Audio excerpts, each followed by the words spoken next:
Hello, everybody, and welcome to the Health and Fitness Show with Tracy. I am Tracy Markley, Tracy L. Markley. Some of you know me, some of you don't. If you don't know me, I have been in the fitness and health industry for nearly 30 years, author of 14 books, 2 courses for the industry, and I have 2 books ready to come out soon. And I used to be the host of the Health and Fitness Show with Tracy on KXR Radio in Florence, Oregon. And now I brought it to a podcast. And sometimes the podcast will be just me talking, and sometimes I'll have a guest. That's new. I didn't have that in my other show.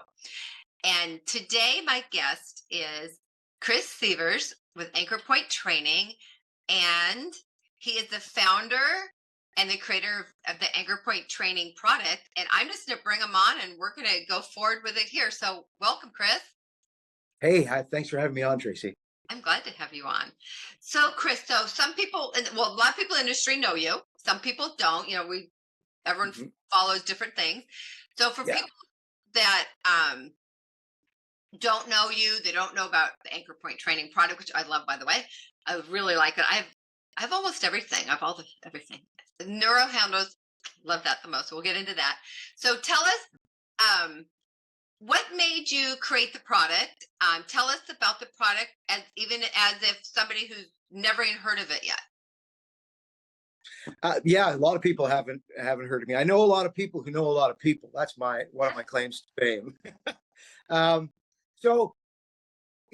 I started developing training equipment in 2008. Actually, I opened a spa in Canada and I had a little gym there. And I wanted to teach people how to train with resistance bands, which was a big part of how I trained, standing up with anchored resistance. And I got into training that way to keep myself fit as a rugby player. My fitness claim to fame is I played 40 seasons of competitive rugby. I retired at 56. I didn't retire so much as I moved from Canada down to Southern California to basically pursue, developing Anchor Point Training, the program. So my understanding of resistance bands, which was the rabbit hole I went down, started with an anchor system. The anchor system called the ARC got pretty good traction in Canada with commercial gyms, coaches in martial arts, hockey. I ended up working with the National Ballet in Toronto, which was a pretty nice feather in my cap. That means the part of it's anchored on something. So you're doing your resistance on the product being anchored on something. So that's the thing I just geeked out on. I recognize that, I don't have a formal background in fitness, but I have 40 seasons of rehabbing injuries and training to get ready for every campaign. So I knew a fair amount about functional training. And I also knew that if I applied myself to this one specific type of training, that I could basically make a contribution. And that's what I've done. When I started out, TRX was just starting in the world as a suspension system. There really wasn't a lot of anchored bands being used. Functional trainers had been around for a while, but they weren't being used a lot, certainly not as much as they are now. So I was at the beginning of an evolution of practice into working with resistance in more ranges of motion than could be afforded simply by gravity. At the same time as I was developing my ideas about Anchor Point Training, sandbag training was starting to come into be popular. Kettlebell training was really taking off in North America at that time and taking up a lot of bandwidth. CrossFit, high intensity interval training was also just starting out. So there were a lot of forces in the industry that were starting to push beyond what is considered classic strength and conditioning training with barbell. And they also started to come out with a lot of chains, a lot of fitness gym chain, or a lot of chains. Yeah, I certainly think the industry evolved in that regard too. I got into the anchor system, and then from the anchor system, I realized that there was more to be done in terms of developing the training tools that work with the anchor system. I developed one of the first long resistance bands. My supplier at the time, Slastic, who made the bands for me, went on to develop a very successful line of bands, all the orange line of Slastic bands were basically started on a lot of the concepts that I developed around 2009. So I had a talent for it, and I wanted to do it. So I sold my spa in Canada, and I moved to Southern California to basically pursue it full time. Along the way, here's the sort of the anchor point training takeaway that if you understand this concept, it's really going to help you with any anchor tool. It's something that after several years of working with anchored resistance, it became, I didn't invent this thing. I discovered it essentially. So what I found, I was always cueing the same things. So when you're training with anchored resistance, and that is any anchor training tool, it could be a cable machine, a functional trainer, it could be a suspension strap, it could be a landmine, it could be a sled, it could be anchored bands. Anytime you're training with any anchored resistance, there are three connections that are always present that are going to have an influence on the forces, the resistance that you're working with. And that is the anchor point itself, how you're connected to the anchor tool, and your connection to the ground.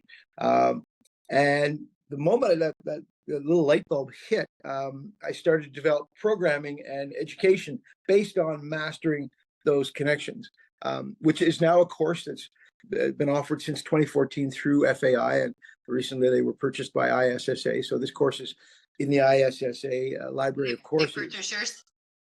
Sorry? They purchased yours? Yeah, they purchased it. They bought FAI, and my course was part of the FAI program. Okay. And so the original course was demonstrated using the first couple of tools I developed for anchored resistance. One was a suspension strap, and the other was a resistance band. Now, over the years, over the last 10 years, those two tools have gone through several generations of improvement.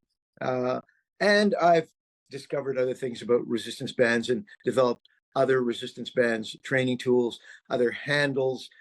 We just introduced a new flooring, which is, when you talk about connection to the ground, this flooring is so tacky. I say to people, when you're training on it, you've got so much neural feedback through your feet that if you're unstable at all, you're going to have more confidence in your movement. If you're moving resistance and you've got good traction, you're able to actually move more resistance. So imagine you're wearing cleats, and you're on the field, and now you're asked to pull, a rope or a band. You obviously are going to have more capability to move more resistance if you're wearing cleats, if your ground forces are strong, as opposed to if you're in sneakers, or say you're on slippery grass. That ground connection really, really matters. So if you've got a training mat that gives you more traction, you're going to get more value out of you'll be able to put more work into the resistance, the anchored resistance you're working with. Plus, it also makes your mind, your brain, and your body, and your neuron, everything connect. So when you're out subconsciously playing a sport, you have more ability, training the ability, functioning. Your central nervous system reacts to touch instantaneously, right? It reacts to a movement demand, a visual demand, a cue, literally blink of an eye, right? So when you've got this additional traction right away, your central nervous system is more confident and will light more neurons up and give you more work. There's another thing. It trains your spatial awareness. It keeps that trained, which people lose as they get older.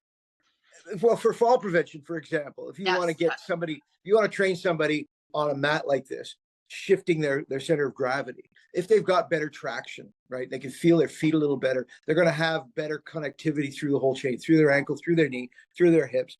Everywhere they're going to have a little more control, right? So it's basically an aid to accelerate.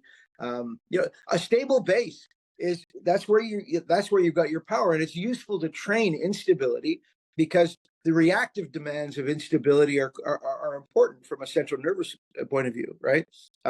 In terms of creating that fast twitch demand, right? It's sort of like a power demand. It's not a strength demand. It's like a reactive demand. And a quick reaction time, which is for sports, everyday life, fall prevention. But it's for everyday life. It's for catch a toe on the corner of the rug or whatever it is. I mean, life is full of unexpected events. If you should definitely, as part of your overall practice. You mean when you stub your toe and the first word out of your mouth is usually a cuss word?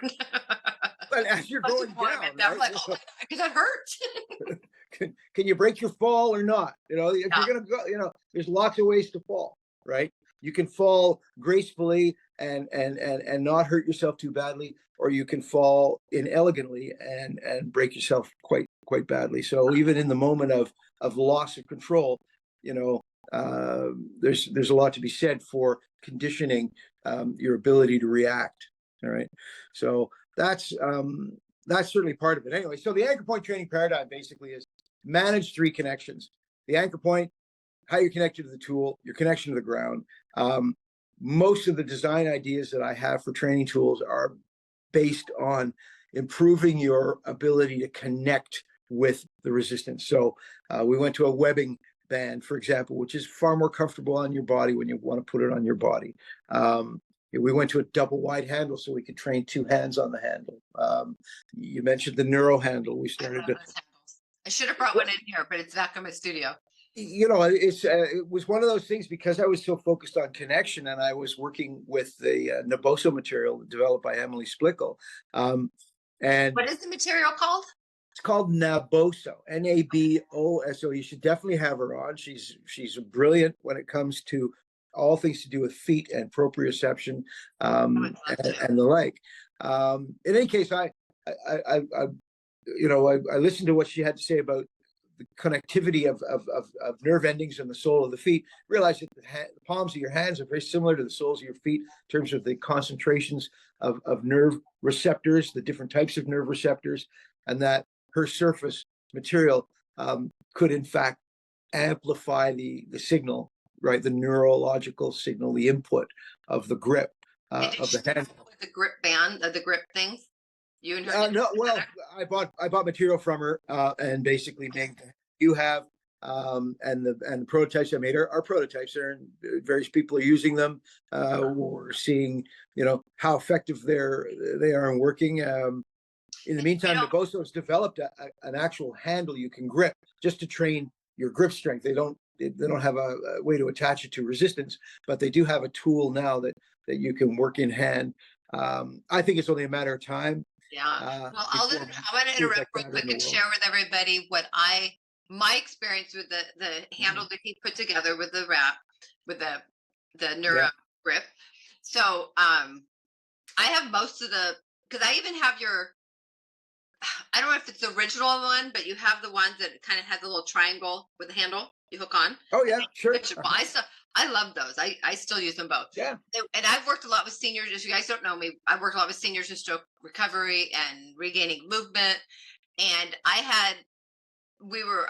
he wanted me to try them.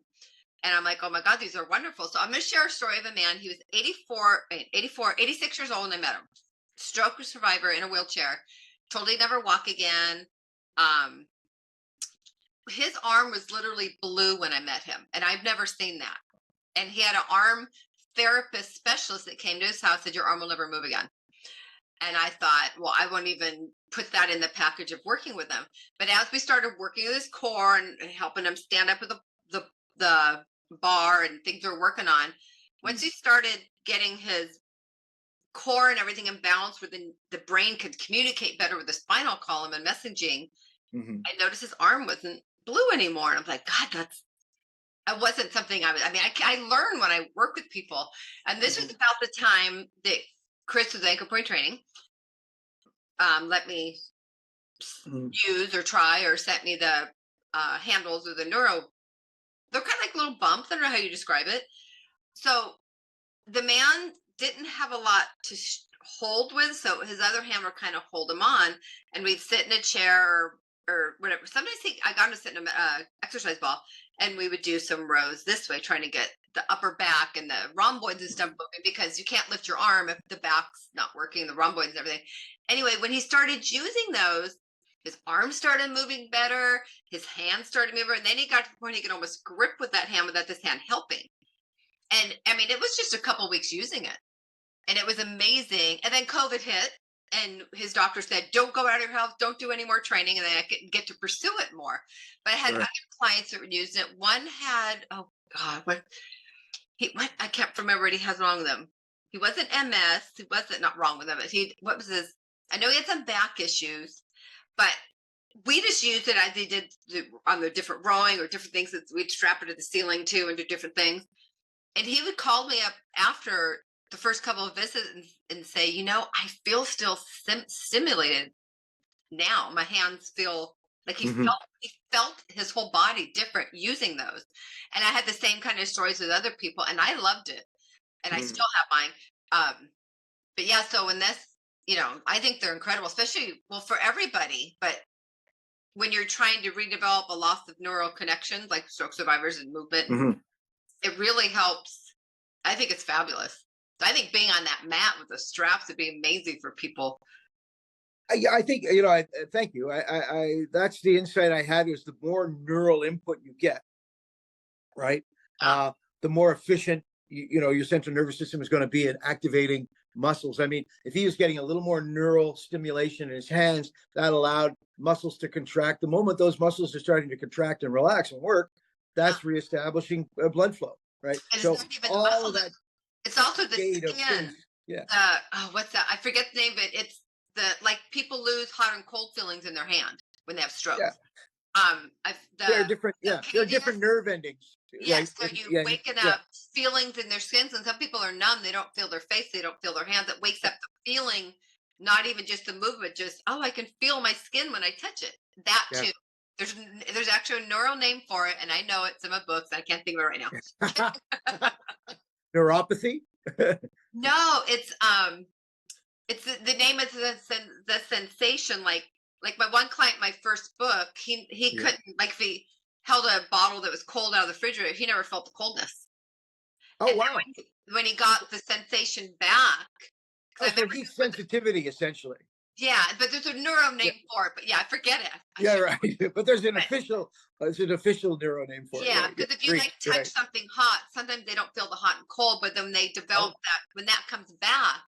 So I remember one day we were doing work, and he was actually had the Bosu ball upside down doing like a plank and rocking, and he stopped and goes, I could feel the Bosu ball. I'm like, what are you talking about? He goes, well, I always oh, knew my wow. hand was on it, but he didn't feel touching it. It just came back one day. So we went and got him a water. He goes, I can feel the cold water now. I didn't feel it yesterday. I'm like, are you freaking kidding me? And Amazing how so nerves it's can be amazing. off and on like that. And then It's he one of got it those back. things that can be like, certain things can repair slowly. Yeah. Nerves seem to have one of these things like, oh, it was off, now it's on. Hmm. But if you Hmm. train neurally, Yeah. you have more of a chance to gain back all these things that people don't even Yeah. know they can get back, or they don't even know Yeah. they have. Yeah. Eh, You know, Unsafer. it's, the whole, the world of training, there's sort of one mindset which is very mechanical. It's structural, it's musculoskeletal. It's, can we get denser, denser bones? Can we create, stronger muscles? That's sort of, and that's the, you know the meat and potatoes of the industry. But the state of the art of using physical fitness practice is obviously far more holistic, and that's the road you're on. That's the road I'm on. It's the Functional Aging Institute approach, where you say, look, there are many domains of well-being that are influenced by your physical activity and your physical exercise, and it's everything from your bone density and your strength, to your power and your coordination and your balance and your mental, Yeah, health, and quick all of reaction these time, things. everything. Yeah, So they're all, if you look at fitness practice from that, if that's your lens, then a lot of the things that we talk about when we talk about connection and movement patterns and all those types of things, a lot of that practice starts to really make a lot of sense. And people who have been schooled in traditional approaches to training, legitimately skeptical about something that is new that they don't know about. And so that's sort of the world that I'm floating around in. I connect with people like you who are total believers because they have a specific need that they've got to solve. In your case, well, I've experienced it. I strokes. went with these people and was like, "Whoa, Yeah, that happened!" And I remember when I was, you always hear spatial awareness and everything, but when you're actually with people that they don't have it, Like, I don't know if you ever Yeah. heard me share this story before. My very first client in the book, my first book, Dear Stroke You Suck, the Journey of Fitness Trainer Strokes, whatever. He would stand there and say, like, I know there's people over here in the gym. I know there's cars driving by on the road, but I don't feel him in my space. So that means he Oh, didn't wow. have spatial awareness. Like right now, you can probably know there's a TV behind me. You kind of sense the things. If someone walked up, you probably feel them when they get about here. And when Right. people have lost that for whatever reason, strokes or whatever happens, Wow. they don't notice you're near until they're right here. And his came Oh, back. And I remember him standing there one day. He was standing on a balance disc. He goes, "Oh, I gotta tell you something." And he gets off and he goes, "It's like my world used to end here. Now it's here." I'm like, he just got his spatial awareness back. yeah. And Wow. it's huge because that's, stops you from falling. Like if you're walking and you go to trip, but there's a chair by you, you can grab it or something safe. If you're not even aware it's there, you don't have the ability to even grab it in the right spot. You're just like going like this. So that's what kids use when they're developing. They're learning Right. to walk, learning like when they reach for toys in the ground, they're developing, reach this far, grab the toy without falling smack on your face. And stroke survivors or seniors or some people, they lose that and they need to regain it back. And the kind of things Hmm. Chris is talking about by relating to the neuro and connections, that's the kind of stuff that trains this stuff back. I mean, you can apply it with all the squats and the typical things that people do, but you start training at that level, you help people not lose that of seniors or maybe regain it back. I've had seniors are like one guy, I think he took with me maybe 3 sessions and he comes and he's 77. He goes, I just changed in the locker room and I didn't have to hold a wall. And he was so excited because Big. start losing their balance or holding onto chairs and dressers or getting dressed. My pants, I didn't have to hold on to anything. So he retrained that back. And then he knew what to do to keep it going. So this stuff is huge and important. And it's how we develop naturally as kids. It's interesting you mentioned that because really, what you're working with people who are infirm, and I've done a lot of work in the functional aging world, and I've obviously worked with a lot of athletes, and performance is on a spectrum. All the same things you do to rehabilitate somebody are variations of the things you do to train somebody to be a high performance for the most part. And the It is. considerations of coordination and endurance and recovery and all of those types of things, these are all, the ability to train variability in resistance, the ability to control center of gravity, the ability to react off your feet from Yeah. odd positions. All of these things are important Yeah.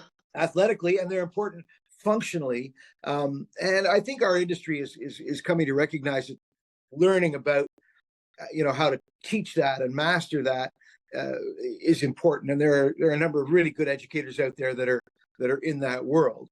But there's also a lot of really, I want to say that oversimplification. I want to just say of practice. Of fitness Meaning what? practice. Meaning like, Well, basically, basically saying, look, you're in this to, unless you're training to be a performance athlete, right? If you're going to like your typical gym, oh, you're going to go get strong. You're going to get on a bunch of machines and you're going to work. I'm going to sit on this machine and work my chest press, and then I'm going to go sit on another machine and work my leg extensions, and I'm going to go sit on another machine and work flies, and like, look, first of all, it's all good, right? And the fact that you're doing anything puts you already miles ahead of somebody who's doing nothing. yes. But when you look at what that investment of time could be, right? That investment of time and effort could be if somebody was applying, themselves a little more thoughtfully. Yeah. Um, Well, plus look at it this you way could just too. get more out of it. If you're at home and you're doing something, any age, or any you're lifting up your suitcase, you're doing something. If you this is what I was taught by years ago, like in 2022, 2001 and 2, I started Right. seeking out. I didn't when core before core became the fad. I was getting clients like, well, why don't we train them better before they get injured? And I started seeking out, and that's why I found Paul Check, and Right. he so precise in the core, and Yeah. um, And what I learned from him, and I mean, I know it now, but then I was like, oh, that makes so sense. But he first said that, like, if you're sitting on a machine and you're learning to do chest press, which is all fine, you're building muscle, but that's Sure. not going to teach you to stand on your feet during a sport and push people, because you're just training your chest to be strong here. It's not working with your feet and your balance, your coordination. Like if you're a football player, you can't just sit in the machines. You need to go practice football. You need to practice on those feet, how to stay balanced if you're shoving someone. So, which is like you're saying, training like for sports is like training is our functional training for everyday life. And so, if you're at the Well, it's gym, you're integrated with building strength, muscles, right? but when the seniors practice balance and coordination and work with things like we're talking about, the bands and stuff, it's better.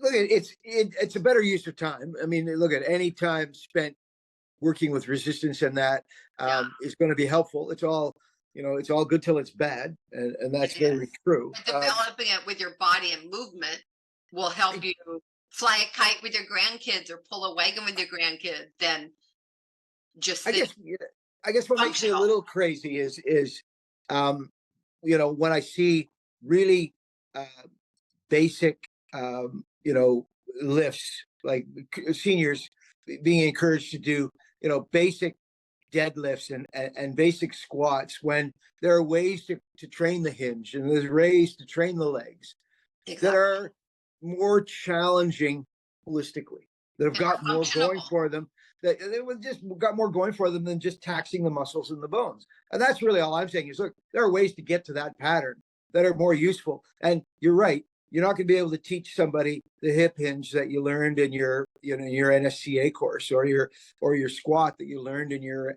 these are all, classic Olympic or bodybuilding or powerlifting type uh, training exercises and modalities. And frankly, the reason I got into anchor point training is because I found that training with anchored resistance, learning how to manage multiple vectors of resistance, multiple connections to resistance, using your feet and being able to move all of that, was a far more useful way to Functional, yeah. learn how to use resistance Yeah. than just picking stuff up. And And I mean, that's what it comes down to. and you need that kind of training for sports, You need it for because life. in It's just a, sports, it's just a, in yeah, it's everyday just a more life and efficient way everything, to yeah. train. We I even mean, play that's rugby or soccer and sports. If you have to be able to apply strength and force and not fall over, just like we need to get up from a chair and not fall over. It's like they're different levels of the same type of, you get it, you know what I'm saying. how do you improve gait cycling and change of direction and all of those things, from a strength training point of view.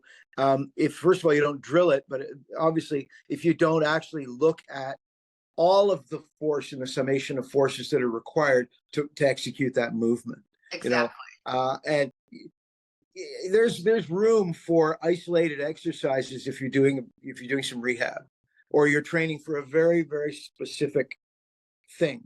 But in general practice, if you're going to invest yourself in learning how to work with resistance, learning how to work with anchored resistance, bands, cable machines, suspension, basically just grasping the variability possible with changing different connections, anchor points, connections to the tool, connection to the ground.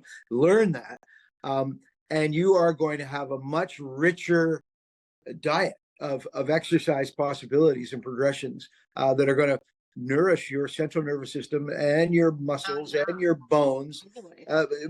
more completely. And that's really, that's the mountain I'm shouting off of. To say, look, there's actually, better ways, and the industry is set up to self-perpetuate in many regards, and certain modalities have become, uh, very dominant in terms of guiding people's thinking. And unless something looks like something they already understand, they're not necessarily going to gravitate to it or give it the credibility it deserves, because they're operating on a different, on a you know on a reduced sort of, their lens has been narrowed. Yeah. um, I'm trying to basically say, look, there's another lens. It's a wider lens, and there's specific things that if you appreciate them, will allow you to apply that wider lens to practice. remember when a client told me that this is when I was still in Oregon, that I tripped on a curb and it didn't fall down. Or just Yeah, those, boom. that's the Mhm. things that you develop in this kind of training. Yep. If you, Yep. you know, and my one client told me, um, she was walking her dogs through the forest, and that was part of my second book. A lot of my clients are literally coming saying they're because they had a lot of trails there, and you had them in Canada too. You have roots, the tree roots and stuff going Oh across. yeah. So if you're for some reason you're not connected your spatial awareness to how far to lift Yep. your foot up, step out, and go over subconsciously, you're going to trip. And people are Yep. falling down. So that's why a lot of my clients in Oregon were, I'm tripping on my hikes. And so we had to train, I trained with them to develop their spatial awareness again, which is neuro work, like you're talking about. Right. So subconsciously, when you walk across something, you know the distance of the stepping. Well, she told me her foot hit the tree root, and she goes, I instantly caught myself. I didn't fall. She was like 70-something. She was all I thought was, I mean, she just automatically engaged her core, not so strong. Everything just happened. She goes, I didn't fall. She was Yeah. all of a sudden everything I've trained with you, walking across bocce balls and everything you do, just kicked in subconsciously, and she didn't fall down because The this connections existed. you're thinking about it, you're doing it, but you develop this inner neuro awareness of your limbs and everything in space to where you have those moments, you can catch yourself, your reaction time, and it's working from your head to toe together. Because sometimes if you just sit in a machine, but you go to trip, you have not trained your body to work together. Isolating is good, like we're saying, but you're not training. You have to mix. You have to do this kind of stuff. You just do. Unless you're Integrating. genetically together and you don't need it. And you have those genetic people, they can do everything. They don't need this. But most people, we get older, we get things like I've hurt my back. You hurt he had some things he hurt with his knee. And I know we were talking about this before we started. When I hurt, so those you guys know, some of you don't. When my back was injured this year, well, early 2021, 23. A lot of it was because I was going through so much stress and loss, and I think my nerves are just rattled. And then once my mom passed, well, I helped her in hospice. I think I hurt myself. Then after she passed, I was really bad. So I literally couldn't do anything but walk. I could barely sit, and that went on for a year. It was horrid. I get up and I'd scream. But my normal stretching, all the stuff I know. I even have a book on spine care. That book, the first month I was the most pain. That book sold the most in Amazon. I'm like, are you kidding me? Nothing in the book helped me. Acupuncture didn't help. Chiropractic didn't help. Everything was making it worse. I had to just back off and calm things. And the doctor the pain management doctor says, I think you've been in fight and flight mode for so long. Your nerves in your back are making your pain maybe way worse than it should be feeling. But you've been through hell, So it started calming. Then as some of the stressors went away that came along with family members and stuff when people pass away, all that garbage that can happen. As that faded, the back calmed, and then he was able to do a procedure 3 weeks ago. Yeah, it was 3 weeks ago. He did some injections and stuff that when they did them last year didn't do anything for me. So we did them again, and that helped a lot. So I'm almost back to normal. But so I started doing my acupuncture training a couple of weeks ago. I started going in the backyard and doing my thing. So and you were talking about you hurt your knee. No, wait, tell them. Oh yeah. And a lot of people think getting old isn't for the faint of heart. Right? Exactly. It's not for sissies. Getting old isn't for sissies. Healing takes longer. I have this mantra. You've heard me say it already once today. It's all good till it's bad, and I found this to be true in fitness, particularly. And we're all, anybody that loves fitness, at some point they hit a wall, or they do an overuse thing. Whether they're a runner or whether they're a lifter or whatever else. I think, oh, my shoulder's sore. Oh, I pulled my calf. Oh, I did this. I did that. I was developing a training tool for somebody to do some assisted stretching with. And I was basically, as I often do when I'm developing a new design, I really get into it, and I overstretched, and I've injured myself a lot of different ways, but I've never injured myself overstretching. And this was a serious little bit of injury, and I overstressed, and then I had an inflamed reaction in my knee. And I was several months before I finally got control of it. And yeah, getting up every day and having inflammation and pain. I will say that just like you have learned with your back, I have learned more from every injury. Like, and I think that's one of the things that I was able to sort of arrive at the industry without a formal background, but still be able to make a meaningful contribution and talk intelligently to therapists and people who have decades in the program, in the field. Whenever you experience an injury and then rehab from that injury, you learn more about that injury than a clinician in many regards because you've experienced it. And so, because I had so many seasons of rugby and I experienced injuries to knees and ankles and fingers and toes and quads and hips and ribs and shoulders, everything that I learned from all those experiences and rehabbing, basically had a lot of very personal dots to connect when I started to train and be in the field, and then think about the types of tools that would help people, either prevent those injuries or get better from them. And did you play rugby as a little kid, as a little boy? I started playing rugby when I was 16, and I fell in love with it, and I played competitively till I was 56. And this was in Canada? In Canada, yeah. I think my first sport as a Canadian was hockey. I think I had my first pair of hockey skates when I was probably 3 or 4 years old. Oh, okay. Yeah, I miss hockey. I miss playing hockey. Sports is just like, if you grow up as a jock and you just like, there's a whole world of competition and camaraderie, team sports and all of that. It's part of the connection of life, and if you can find ways to sort of be in those environments, it's very enriching. I'm very grateful for all the years that I got to spend doing that. I miss playing very much. I'm going to try and get back out on the field. And you're on a team with other players, so you have a little team, Yeah, how wonderful is that? Family of a team, yeah. And so, like being a coach as well. I mean, I spent a lot of years as a coach, and so being able to mentor younger people. Sports, particularly extreme sports, can really change somebody's trajectory when they're younger. Yeah. I've seen it many times. And I got to say that being sort of that person in that position where you put somebody on a track that has really challenged them, and then as they've met the challenge, sort of uplifted their own confidence. You see that transition. It's pretty remarkable, and it's a pretty wonderful thing. And I've seen that with working with sports and kids and things too, that it's when you play sports, I think as a kid, as a teenager, it helps develop a piece of you. Oh yeah, let it down. It's good for you. Holistic again. You learn strength holistic and thing. stuff. Yeah. And your confidence and in yourself. I think it's very good. That one of my projects I'm working on. I'm not going to announce it yet, but don't hang up when we end the show, and I'll tell you what it is. Okay. Something on my thing. I'm excited about that too. So, okay. I know this because I follow you on social media, and I don't know if people in the industry all know this, but you play in a band, or you're musical. What is your story about that?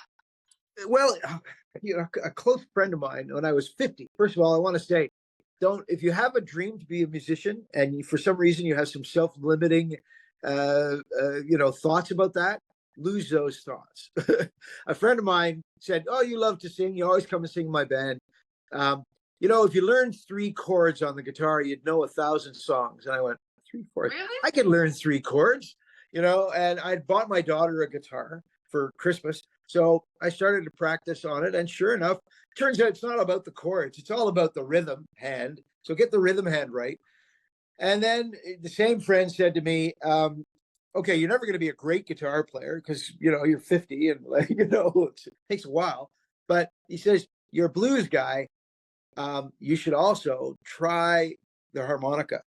And harmonica, I sang my whole life, sang in choirs, and the harmonica is like a vocal instrument, really. So I'll never be a great guitar player, but I am a pretty darn good harmonica player. Yeah, so I just started going out to I started going to open mics. When I travel to do workshops and things like that, I seek out the open mics. And so I have performed probably in 30 states now, at these various open mics that exist in every little town across this country. Here's one thing I'll say to people about music. And America has, is not the world's greatest country in every regard. But America's greatest gift to the world, it's not democracy, because Americans didn't invent democracy. It's music. It is. If you go around the world, you will see that American music, American genres of music, blues, jazz, rock and roll, country. These are dominant musical genres everywhere. And why does America have that? It's because America was the legitimate melting pot for all these musical styles, Latin rhythms, African rhythms, European folk music. All these different musical influences came to live together in America and influence each other. And that is the tapestry. It's like a tapestry of threads across the entire nation of different genres and musical styles, which are different in the Northeast and the Northwest and the Southeast and the Southwest and the middle of the country. They're different flavors of the same, of the same stew, if you will. That's America's greatest gift to the world is music. And so I love, being able to sort of have that lens when I travel and connect with people who are doing, the local music scene everywhere is I would say it is one of the important heartbeats of every community. It's like, okay, who are your local musicians? Where do they play? How often do people get together at the pub, for a sing, for an open mic or for whatever it is, this exists everywhere. And I would say it's America's largest, most important contribution to the culture of the world. And I will say this is a sort of the aging hippie in me. So this is America's gift to the world. And you can tell you really enjoy it because you light up when you talk about it. It's funny when you said, even if you're over 50, so I guess you can call it the bucket list. One thing that's on mine is to sing. I like to sing. Oh, wonderful. People, when I used to go to church years ago and we're singing, people go, you have a good voice. And but I'm really shy about singing in public. When I was married, I was singing in the car and I'll sing myself, but when I was married, my stepkids would sing and I wouldn't sing with them. It's like, I won't sing in front of people. It's like, what's wrong with you? Like, I won't sing in front of people. I don't know why. But yeah, so that's on my thing. I want to learn the piano and sing. So when you said, you gotta come to my open mic. Do it now. I'm going to do an open mic in Belmont Shore. You're going to have to come. What? There's a new place opening up on 2nd Street. Angels Share. Yeah. Anyway, we'll plug that another time. Yeah, in the next week or two. Yeah. That would be fun. Okay. Huh. So I'm so glad you're here. You also have your book. Yes. You did a book. Yeah. If you want to share about that, you can. And also, so share with people, if you want to share about your book, share them how they can reach your courses, reach you or find out more about your products. Share all that. So thank you so much, Tracy. Anchor Point Training, at Anchor Point Training on Instagram or Anchor Point Training on Facebook. There are pages there with lots of training content. I have a project I've worked on for a while called Neuro Cross Training, which is an approach to training, some basic principles for training to improve or to maintain central nervous system health as well. So the Anchor Point Training on Instagram, Anchor Point Training on Facebook. You can message me there.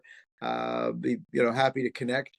The Anchor Point Training line of products continues to evolve. It's predominantly resistance bands, a couple of handles, and a suspension strap as well. And look, it's state of the art gear. Make no mistake about it. I will say, if you're watching this podcast, use the code APT at checkout. You'll save 15%. The sort of my standard, hey, how you doing? We've met, Nice. so you can pick up a little discount there. If you're a commercial user, you've got a gym, and you want to talk about programming and getting your trainers certified and all that sort of thing, just reach out. We'll get on a call and I can tell you a little more about the program and what our commercial pricing is. And I think it would be, I've said that ever since I met you. I think physical therapy, offices, studios, whatever, you need these. These are so good for physical therapy. Yes, I just think they're better tools than.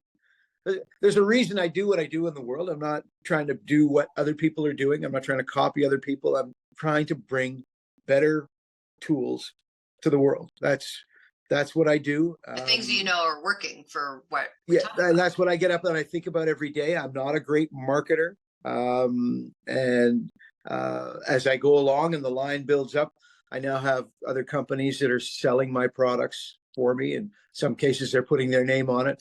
That's fine with me. You're in Amazon too, right? Did you get on? Didn't you? I did Amazon, but I didn't really like the experience. So Okay.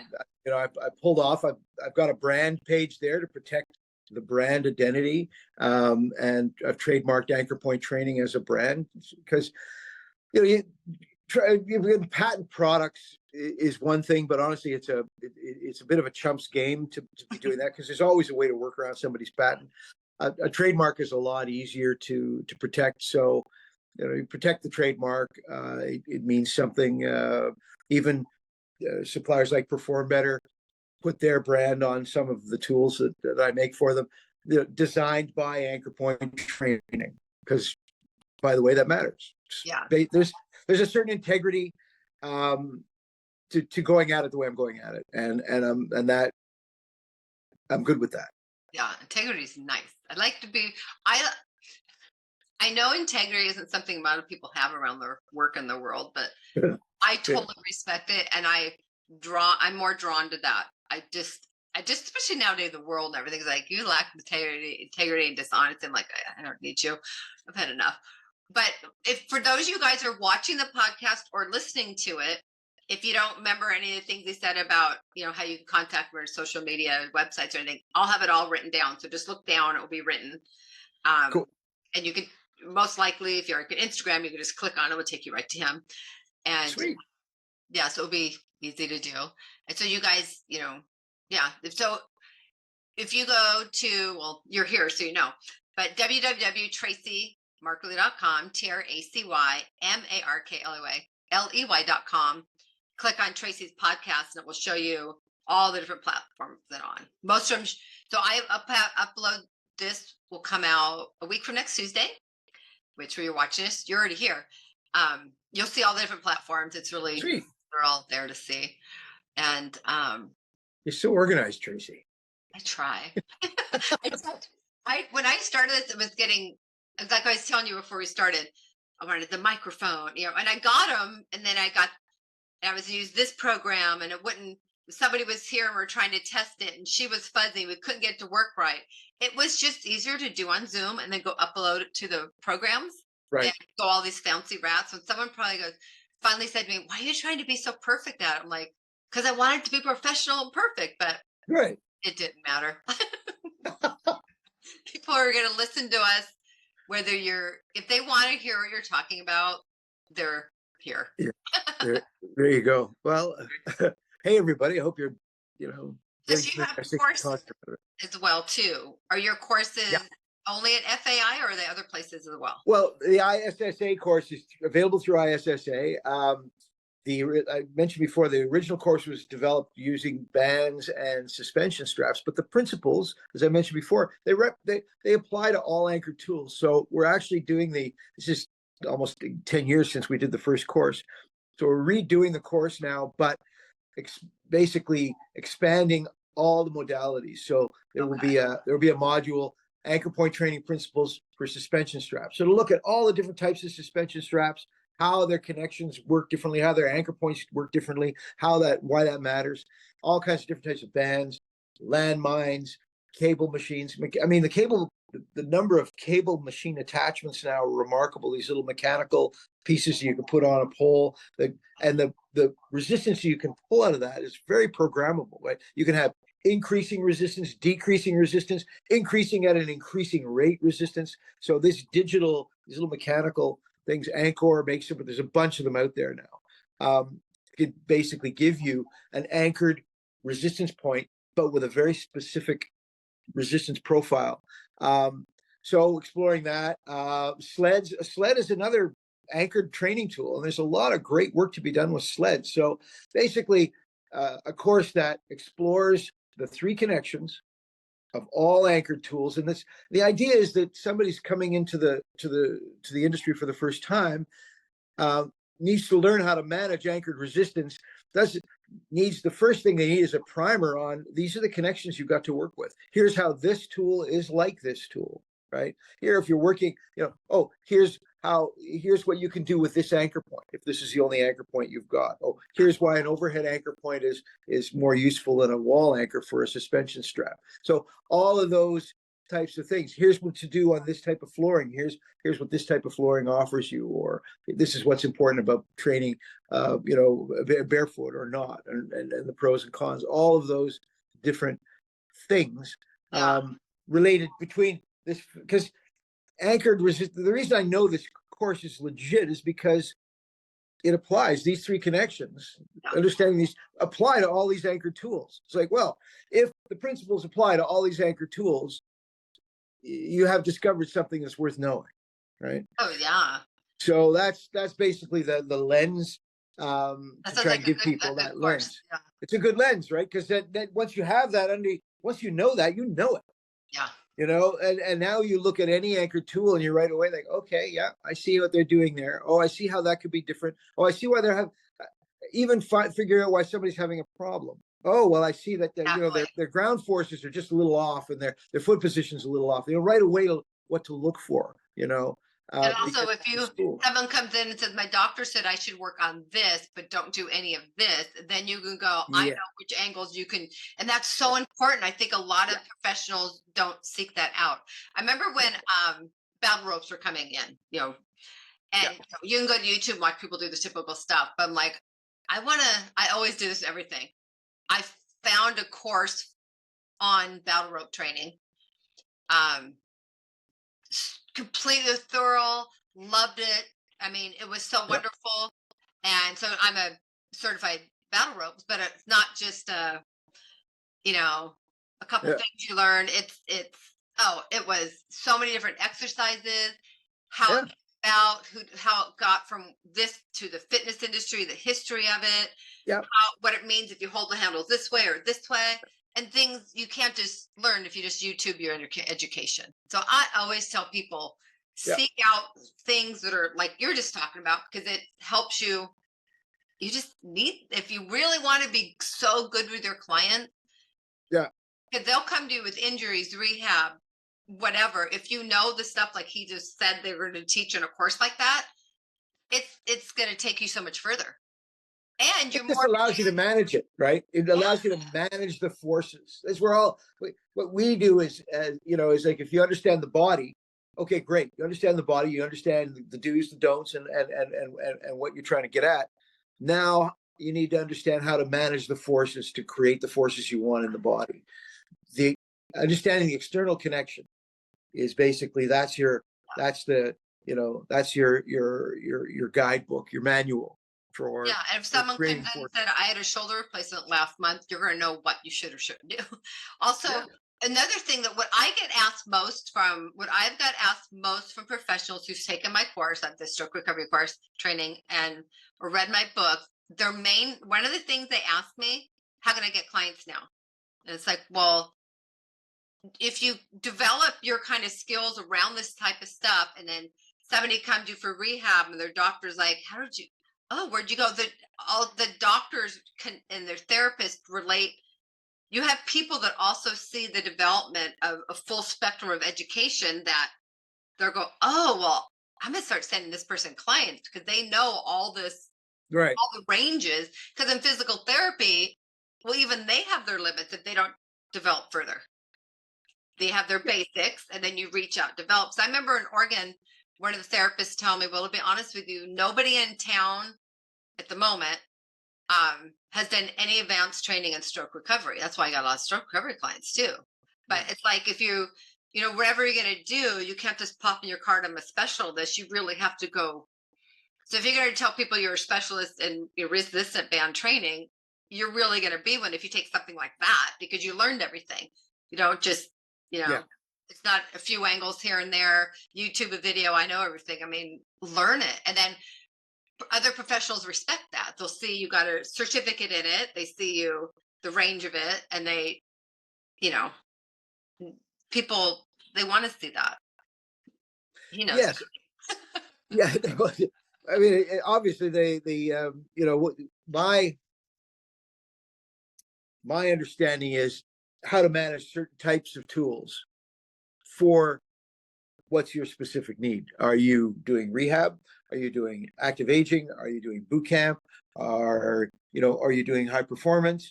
The things I'm teaching people are, here's how to look at a category of training tools so that you can apply them to your specific needs. That's here, so important. and here are a few things I've figured out along the way. If you want to get more clients, get really good at a specific client's needs, and for that, to service that, then you need to touch on things that I'm doing. You need to maybe touch on if you have other modalities that you particularly like to work with. Again, your personal kettlebells. You really enjoy kettlebells? Well, then go out and get a really good kettlebell certification. There's a couple of them out there that are next level. And that applies to all different types of, like all different types of tools. The battle rope, interestingly, I mean, that's an anchored tool. So you right away, you talk about just 2 different grips on the ropes, totally changes the mechanics of the rope. You've just simply by flipping the rope around, right? You've right away, with that one change to connection, changed how the tool is working through your body, what you can be doing with it. Right? Exactly. Then you all of a sudden now you change your orientation of the ankle, you change the ground forces. All of a sudden now you've changed everything that's integrating that upper body resistance through your core, through your legs. And I just want to know the why, because sometimes you'll go to conventions. Yeah. I think it was that idea, and I took a battle rope thing, wanted to learn why, but they just were having us do the things. It's like, no, but why are we doing that? Yeah. What did it mean that you had to switch to that instead of just having us do it? I wanted to know why. What is it doing? Right. Who shouldn't do it this way and who should do it this way? I wanted to know all the background of What's the why of it? Yeah, of course. Yeah. Well, useful variety is a good starting point. Again, it's all good till it's bad. Yeah. I got to say that I don't do more than one set of any specific exercise in a workout to avoid diminishing returns of repetition. I'll do a lot of related pushes and related, but I feel like if you could get all your rows in, but no one set of rows is exactly like the last set of rows, that's better than doing a lot of the same thing, because rowing isn't a skill. You're trying to create adaptation effect. It's not like I'm trying to play the perfect chord and I need or hit the ball a specific way. That's not what it is, right? It's not. I'm not training a skill. I'm trying to force my body into adapting to challenge. Yeah, and the ability of doing it. Yeah, exactly. Variety helps in that regard tremendously. Repetition for skill, variety for adaptation. That's sort of like the 2 things that you're balancing off against each other. And hey, here's the thing: a certain amount of skill allows you to up level the challenge. So there's room for skill in movement practice without a doubt, but sort of be clear on the different benefits of repetition versus fresh work. And one thing I tell clients before we go is like the ways of functional training at the level and the ability thing we were talking about, like if you go to the grocery store and you're taking a can off the shelf, you don't just go, you're reaching, just the basic stuff. You're not just one move. You're kind of, so develop the body in the different angles and movements Oh, You're not going to fall over when you reach your arm out here. I mean, it right. goes to the basic everyday stuff we do. And as we get older, or we get jacked up because we don't Yeah. have the rotations and things you need to in movements, does make you get injured more, or maybe I went to my friend's house, we played tennis over the weekend, I haven't walked in, I hurt myself for 6 weeks because they don't have any development in everyday life to randomly play a game of tennis or something you don't play. You know what I Did you mean? ever have? Did you ever have tennis elbow, and then do this? I had, what hurt my Because elbow? when you have tennis elbow and you try to do that, it's like all of a sudden you realize how random certain tendons, certain joints are to everyday things. Like, oh, I didn't realize I always needed my shoulder to do it that way. Like, Exactly. oh, right. Like, Well, you know how I hurt when my elbow hurts randomly? Okay, well, I used to walk with my dog. I can't see him. Wasabi, my dog, my husky wolf. You met him in person. yeah. I would walk him and hold my cup of coffee. There you So go. this elbow was bent like this, holding coffee for like a 40-minute walk. And every Oh, once in a while, I go, no. why does the elbow hurt? Stop holding your cup. And that's when I had random shoulder elbow injuries. Oh, But with anything else, was just holding. holding. It's like someone goes shopping, the whole bags for a long time. They're kind of like, oh, I'm sore. Yeah, Oh, you yeah. keep your elbow bent and hold something for a long time. And I didn't think a cup of coffee, walking a dog would do it. That's how I got my random weird injury in my elbow. Oh boy! I tell you, Yeah. getting old is not for the faint of. And I had this one client who, she's my friend now too. Years ago, her neck would hurt. She couldn't figure out why. But after a while, what would happen is she would sit in a recliner at night and watch TV and fall asleep like this. That's why her neck was hurting. But it took us a while to get to that. I started asking, well, what do you do when you watch TV? How do you sit? Because I know some people may watch TV like this. Some people may be like this, or they're always, they're not lying down, sitting funky, or their hips like this. Right. My back always hurts. Well, what are you doing at home and everyday stuff? Because a lot of times we're doing something quirky in everyday life and we don't even understand we're doing it. But if you exercise with awareness, like we're talking about, you kind of start catching yourself at home. Oh, I shouldn't do that, kind of, because it goes into your life, Right. So, well, I am so glad you're here. I hope if there's anything else if you want to share we missed, please do. Otherwise, thank you for being here. Is there anything else you want to share? Well, listen, I'm A lot. a real oversharer, so no, I think we've covered a lot of ground. I appreciate you having me on your show, Tracy. Yeah. So anyway, so everyone say thank you to Chris for being here, and spell your last name. So if anyone else spells it wrong like I did, Severs. I was putting an I, so There you go. don't do the I. That's what people do in my name. They put an E, and then I don't get emails. And, Right. Know, right. And they'll go, I sent you. That's why I thought I didn't see yours, but his went to spam. But I thought he spelled my name wrong. No, he didn't. Yeah. So anyway, so if you're listening to this and you missed how to contact them, look down on the words under whether you're listening to the podcast or watching the podcast. You'll see it all there. And go to my website, click on podcast. You'll see the podcast and I'll take you around the links as well. So thank you, Chris, for being here.